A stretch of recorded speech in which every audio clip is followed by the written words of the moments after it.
कलाम मुक़द्दस में से आज जिस विर्द का इंतखाब किया गया है, मुक़द्दस दाऊद बादशाह की मार्फत लिखे जाने वाला ज़बूर का सहीफा, उसका 34वां ज़बूर और उसकी पहली आयत से लेकर हम 10वीं आयत तक कलाम मुक़द्दस में से पढ़ेंगे।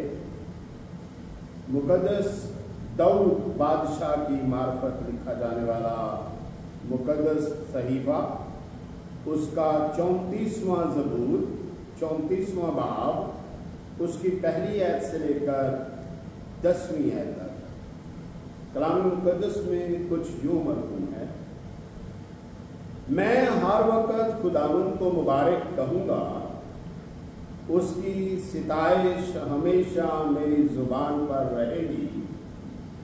मेरी रूह खुदावंद पर फ़ख्र करेगी, हलीम ये सुनकर खुश होंगे। मेरे साथ खुदावंद की बढ़ाई करो, हम मिलकर उसके नाम की तमजीद करें। मैं खुदावंद का तालिब हुआ, उसने मुझे जवाब दिया और मेरी सारी दहशत से मुझे रहाई बख्शी। उन्होंने उसकी तरफ नजर की और मुनव्वर हो गए और उनके मुंह पर कभी शर्मिंदगी ना आई। इस गरीब ने दुहाई दी, खुदावंद ने उसकी सुनी और उसे उसके सब दुखों से बचा लिया। खुदावंद से डरने वालों की चारों तरफ उसका फरिश्ता खैमाज़न होता है और उनको बचाता है। आजमा कर देखो कि खुदावंद कैसा मेहरबान है। मुबारक है वो आदमी जो उस पर तवक्कुल करता है। खुदावंद से डरो, आए उसके मुकद्दस दो, क्योंकि जो उससे डरते हैं उनको कुछ कमी नहीं।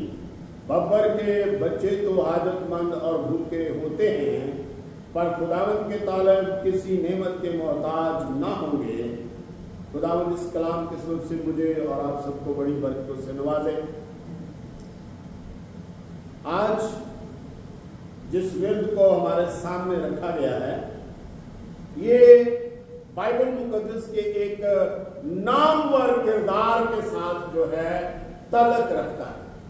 ये ना सिर्फ वो इसको लिखने वाला है, ना सिर्फ खुदा उसको इस्तेमाल करके इसको कलमबंद करवाने वाला है, बल्कि वो शख्सियत इस सारे मामलात में से गुजरी है, वो इसमें से निकल कर आया है। और ये ऐसी दुआ है जो कबूल हो जाने के बाद की कैफियत जो है वो जाहिर करती है। जिस तरह एक बच्चा जब अपने माँ बाप के साथ त्योहार के ऊपर बाजार में जाता है तो उसको उसके मनपसंद कपड़े मिल जाते हैं, उसको उसका मनपसंद खिलौना मिल जाता है, उसको उसका मनपसंद खाना मिलता है, उसको उसके मनपसंद चीज जब मिल जाती है तो इसके बाद की जो कैफियत होती है, जो बाद के एहसासात होते हैं, जो बाद के जज्बात होते हैं, इस दुआ में, इस ज़बूर में दाऊद उनका एक तजर्बा जो है वो कलमबंद कर रहा है और हमें बताता है कि खुदा क्या करता है और क्या कर सकता है। और ये दुआ उस काम के बाद की है जब दाऊद जो है वो बड़ी मुश्किलात से घिरा हुआ था। जब उसने सैमुएल ने उसको मसा किया, उसने बादशाही पाली, तो उसके लिए वो बड़ी खुशी का सबब था। बादशाही पाने के बाद वो शाऊल के हाथ चला गया। शाऊल को जब एक बुरी रूह तंग करती थी, दाऊद साथ में जाता था और बुरी रूह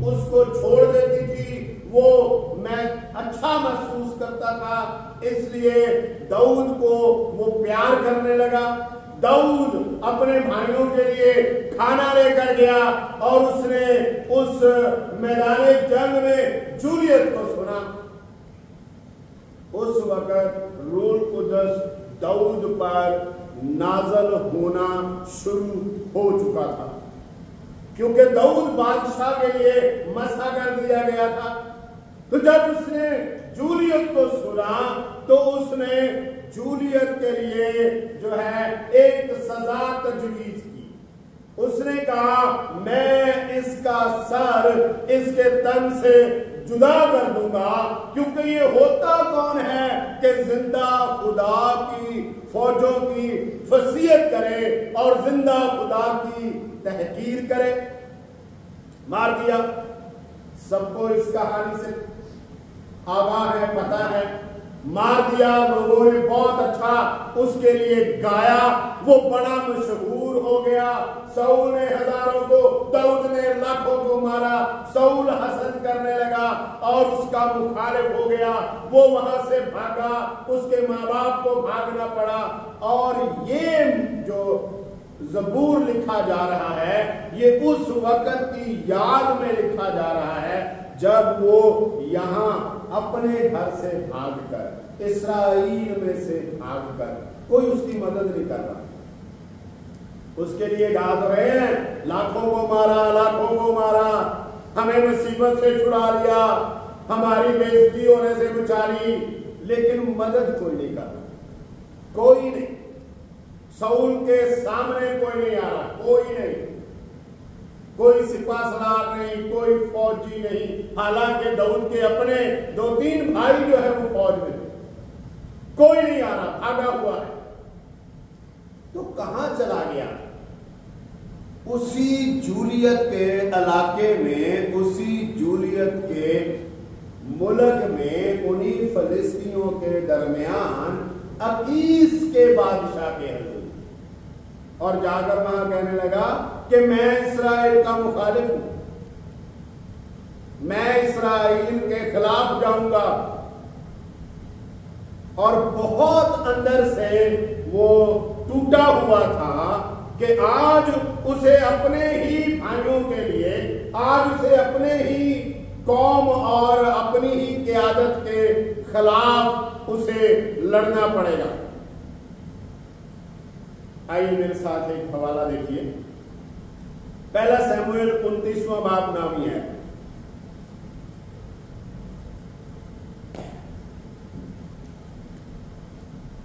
पहला शमूएल 28वां बाब, पहली और दूसरी है। और उन्हीं दिनों में ऐसा हुआ कि फिलिस्तीनियों ने अपनी फौजें जंग जमा की, अपनी फौजें जंग के लिए जमा की ताकि इस्राएल से लड़ें। और अकीस ने दाऊद से कहा, तू यकीन जान कि तुझे और तेरे लोगों को लश्कर में होकर मेरे साथ जाना होगा। और दाऊद ने अकीस से कहा, फिर जो कुछ तेरा खादम करेगा वो तुझे मालूम भी हो जाएगा।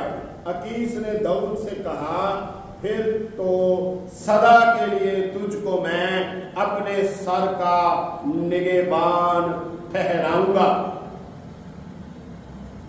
ये वो बात है जिसके लिए दाऊद जूलियत से लड़ा।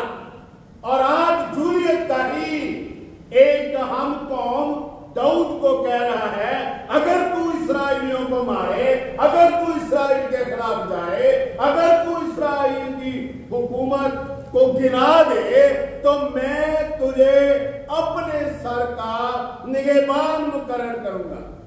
कहां बादशाह, कहां एक गैर कौम जिल्लत और रुसवाई करने वालों का एक सिर्फ मुहाफ़िज़ मुकर्रर हो रहा है। तो दाऊद के दिल में बड़ी परेशानी थी, मैं कैसे उन लोगों को कत्ल करूंगा, मैं कैसे उन लोगों को मारूंगा, मैं कैसे उनके खिलाफ जाऊंगा। अच्छा, मैं उनकी तरफ जब जाऊंगा तो मैं उनकी तरफ का होकर लड़ूंगा इनसे, लेकिन क्या वो मुझे मान लेंगे? क्या वो मुझे समझ पाएंगे? या वो मेरे मुखालिफ होकर मेरे ही खिलाफ तलवार उठाएंगे? ये सारा तजब्जब, ये सारा डर उसके अंदर पाया जाता था। इसलिए वो यहां चौथी आयत में यूं कहता है, मैं खुदावंद का तालिब हुआ, उसने मुझे जवाब दिया और मेरी सारी दहशत से मुझे रिहाई बख्शी। लेकिन अगर आप 1611 के तर्जुमे में पढ़ें तो वहां पर वो लिखता है कि उसने मुझे मेरे तमाम खौफों से रिहाई बख्शी। हर एक डर, हर एक मुश्किल जो मुझे दरपेश थी, उसने मुझे उससे रिहाई दी है। और ये डर उसको बहुत मुश्किल में डाल रहा था। पहला शमूएल 29वां बाब 9वीं आयत। अकीस ने दाऊद को जवाब दिया, मैं जानता हूं कि तू मेरी नजर में खुदा के फरिश्ता की मानद नेक है, तो भी फिलिस्ती उमरा ने कहा है कि वो हमारे साथ जंग के लिए ना जाए। कैसा खुदावंद ने इंतजाम किया।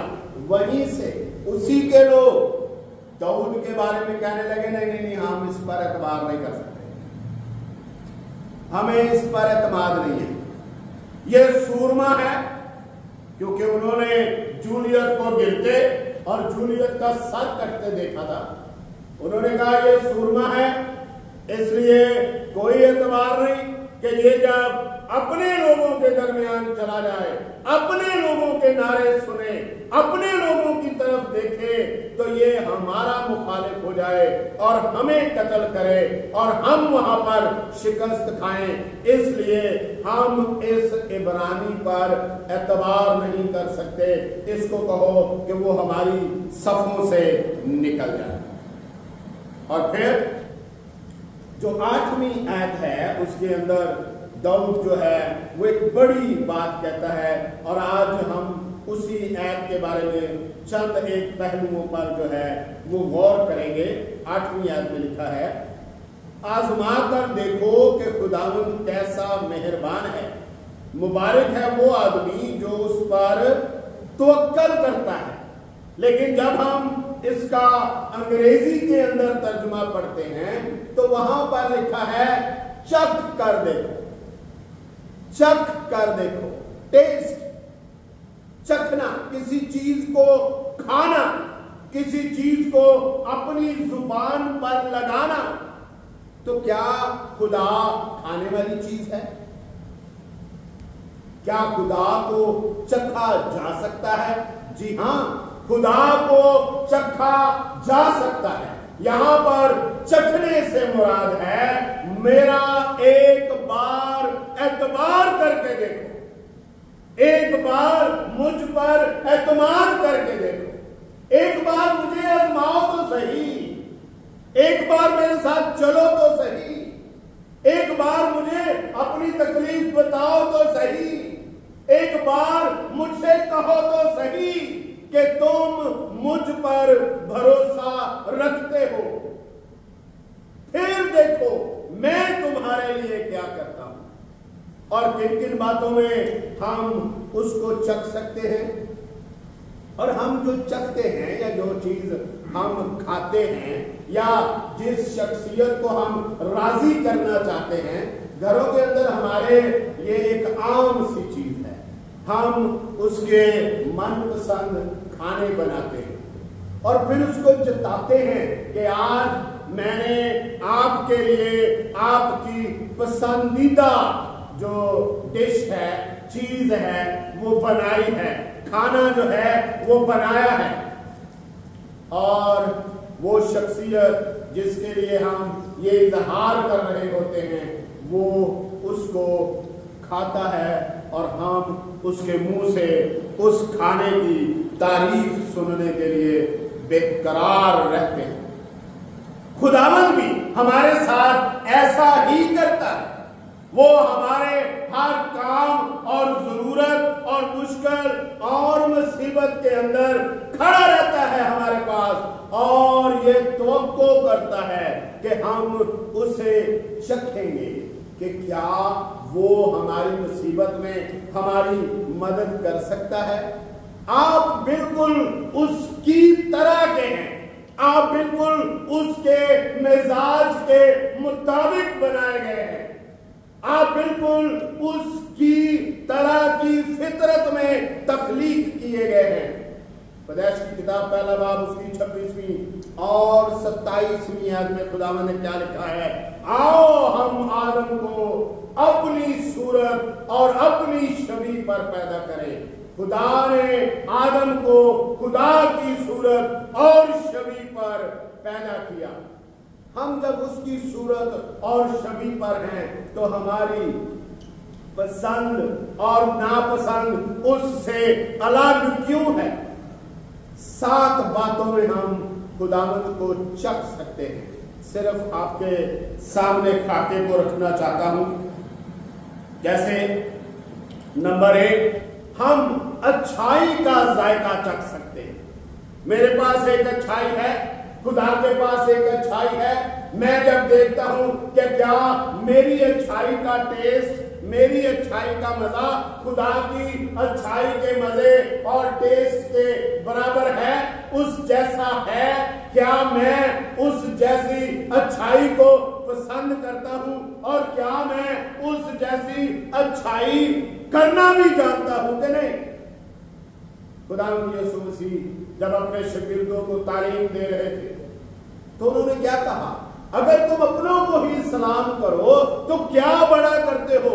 अपने आसमानी बाप की तरफ देखो, वो अपने सूरज को नेकों और बदों दोनों पर चमकाता है और अपने मेघ को रास्तबाजों और नाराज दोनों पर बरसाता है। खुदा नहीं कहता ये मेरा नाफरमान है, इसके खेत में बारिश नहीं होगी। चूंकि फलस्तीन पहाड़ी इलाका है और यहां पर हम इस बात का तजर्बा कर सकते हैं, उस इलाके में हर फसल उसका इन्हसार जो है वो बारिश पर है। इसलिए बाइबल में खुदावंद बार बार कहता है, मैं वक्त पर मैं बरसाऊंगा, मैं वक्त पर तुम्हें जो है इन चीजों से आसूदा करूंगा। और जहां फसल के पकने पर मैं बरसता है, फसल उजाड़ दी जाती है, बर्बाद हो जाती है। तो अच्छाई के जायके में हम खुदावंद को चख सकते हैं। नंबर 2, हम उसकी नेकी से लुत्फ अंदोज हो सकते हैं। नेकी को हम उसकी को देख सकते हैं। लूका की इंजील उसके 10वें बाब की 45वीं आयत में वो इस कदर नेकी के जज्बे से सरशार है, अपना बेटा दे दिया हमारी जान बचाने के लिए। उसका बेटा नेकी के लिए इस कदर जो है वो हमारे साथ मोहब्बत रखता है कि उसने अपनी जान दे दी। बाप ने नेकी को हमें चखाने के लिए अपना बेटा दे दिया, बेटे ने नेकी छिखाने के लिए हमें अपनी जान दे दी और हमारी जान बचा ली। हमारी नेकी क्या कर रही है? हम किस तरह की नेकी करते हैं? हमारे पास किस तरह की नेकी है? बदमजा, मतलबी, बेकार, हर तरफ से अपना फायदा ढूंढने वाली, लेकिन इश्तिहार उसका बहुत बड़ा है। इश्तिहार हम बहुत देते हैं, लेकिन याद रखिए जो भी फेल आपका अच्छा है, अगर वो खुदा के फेल के साथ मेल नहीं खाता, बेकार है। नंबर 3, उसकी पैरवी का लुत्फ लें। उसकी पैरवी का लुत्फ लें। उसको कभी अपने साथ लेकर सफर में निकले, उसको कभी अपनी मुश्किलात में अपने साथ होने के लिए दावत दें। फिर देखें खुदावंद कितना लुत्फ अंदोज बन जाता है आपके लिए, किस कदर वो आपकी जिंदगी को रंगीनियों से भर देता है। नंबर 4, उसके तरीकों में मसरूर रहे। उसके तरीकों में मसरूफ रहे, अपने तरीकों को छोड़ दे। घर से निकलने से पहले उसके सामने जाएं, खुदावंद मैं नहीं जानता किस बस पर आज मैं सफर करूंगा, मैं नहीं जानता किन किन लोगों से मैं मिलूंगा, मैं नहीं जानता किस किस जगह पर आज मैंने जाना है, लेकिन सिर्फ ये चाहता हूं मुझसे पहले तू वहां मौजूद। फिर देखिए क्या होता है। नंबर 5, उसके ख्यालात से आसूदा रहें, अपने ख्यालात को उसकी मातहती में रखें। नंबर 6, उसकी कुर्बत का इत्मीनान टेस्ट करें। नंबर 7, उसकी मौजूदगी से आसूदा। जब हम किसी चीज को मजेदार पाते हैं, लुत्फ अंदोज उससे होते हैं, हम रूटीन से ज्यादा उसको इस्तेमाल करते हैं, सुकून महसूस करते हैं, आसूदगी महसूस करते हैं। बिल्कुल किसी और चीज की हमें हाजत नहीं रहती। फिर कोई उसके बाद अच्छे से अच्छी चीज भी हमारे सामने आए तो हम उससे इनकार करते हैं बड़ी आसानी से। मैं सेव हो चुका, मैं आसूदा हो चुका। आइए आज इन 7 बातों में अपनी जिंदगी के अंदर खुदावंद को टेस्ट करके देखें, खुदावंद को चख के देखें और फिर फैसला करें कि क्या मैं अच्छा जा रहा था या उससे भी बेहतर जो है हुआ जा सकता है। खुदावंद को साथ लेंगे, खुदावंद के साथ चल के, खुदावंद के तरीके को जो है अपना के, खुदावंद के ख्यालात पर आमादगी का इजहार करके, खुदावंद की मौजूदगी से आसूदगी हासिल करें। खुदावंद इस कलाम के सबब से मुझे और आप सबको बड़ी बरकतों से नवाजे। आइए दुआ करें। हमारे दरमियान उस्ताद मोहतरम तशरीफ फरमा है, तो दरख्वास्त की जाती है कि कलाम मुक़द्दस के लिए दुआ में हमारी रहनुमाई करें और जमात को कलमात बरक़ात के साथ रुख़सत करें।